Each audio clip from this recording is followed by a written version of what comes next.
সবাইকে শুভেচ্ছা অভিনন্দন জানাচ্ছি। আজকের আলোচনার বিষয় হচ্ছে এনবিয়ন ট্যাবলেটটি নিয়ে। এই এনবিয়ন ট্যাবলেটে আছে vitamin B1, vitamin B6, vitamin B12, 100 milligram plus 200 milligram plus 200 microgram.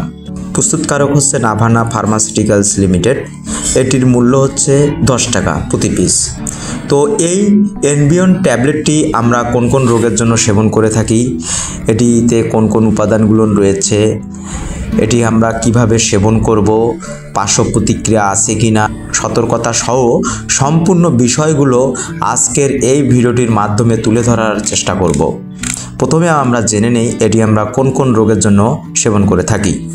Vitamin B1, vitamin B6, B12 tablet নির্দেশিত, যেখানে প্রাসঙ্গিক ভিটামিনের ঘাটতি রয়েছে। এছাড়া এই ট্যাবলেটে নিম্নলিখিত রোগের চিকিৎসার জন্য নির্দেশিত হয়: ডায়াবেটিক্স, অ্যালকোহলিক বা টক্সিকোনিউরোপ্যাথির মতো যে কোনো দীর্ঘমেয়াদী neuropathic, neuritis, neuralgia, cervical syndrome, কাঁধ ও হাতের দীর্ঘমেয়াদী neuropathic, lumbago, sciatica, myalgia, intercostal neuralgia, herpes zoster, trigeminal neuralgia, মুখ পেশির অবসতা দূর করতে এই ওষুধটি আমরা সেবন করে থাকি।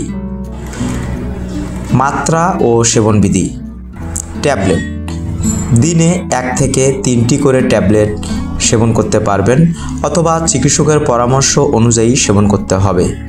উপাদান: প্রতিটি ফিল্ম কোডেড ট্যাবলেটে আছে vitamin B1 thiamine monohydrate 100 milligram, vitamin B6 pyridoxine hydrochloride 200 milligram, vitamin B12 cyanocobalamin 200 microgram. ফার্মাকোলজিতে বলা হয়েছে ভিটামিন B1 শর্করা, ফ্যাটি অ্যাসিড এবং অ্যামাইনো অ্যাসিডকে শক্তিতে রূপান্তর করে, স্নায়ুর স্বাস্থ্য ও মন ভালো রাখে এবং হৃৎপিণ্ড শক্তিশালী করে। ভিটামিন B6 লোহিত রক্তকণিকা, প্রোটিন, নিউরোলাইটিজি, নিউরোট্রান্সমিটার যেমন সেরোটোনিন তৈরি করে এবং জমাকৃত শক্তি মুক্ত করে হৃদরোগ, স্ট্রোক, অবসাদ এবং অনিদ্রা দূর করতে সাহায্য করে। ভিটামিন B12 কোষে প্রতিলিপি ও লোহিত রক্তকণিকা তৈরির জন্য দরকার, যা রক্তশূন্যতা, অবসাদ, স্নায়ু ব্যথা, অসারতা, রক্ত জমাট বাঁধা সমস্যা এবং হৃদরোগজনিত ঝুঁকি কমায়। ওষুধের মূল্য: উৎপাদনগুলোর মুখে খাওয়ার পর ভালোভাবে শোষিত হয়। এটি বেশিরভাগ টিস্যুতে পরিবাহিত হয় এবং বুকের দুধে পাওয়া যায়।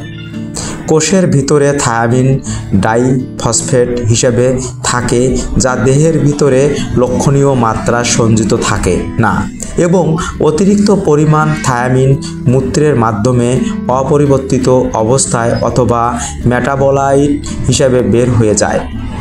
পাইরোডক্সিন, পাইরোডক্সিকাল এবং পাইরোডক্সিমিন মুখে খাওয়ার পর পরিপাকতন্ত্র থেকে ভালোভাবে শোষণ হয় এবং সক্রিয় রূপে পাইরোডক্সিকাল ফসফেট এবং পাইরোডক্সিমিন ফসফেটে রূপান্তরিত হয়।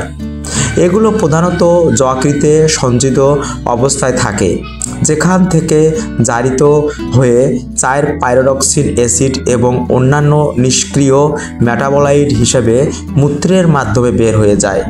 ওষুধের মাত্রা যত বাড়ানো হয়, অপরিবর্তিত অবস্থায় মূত্রের মাধ্যমে বের হয়ে যাওয়ার পরিমাণ তত বেশি হয়।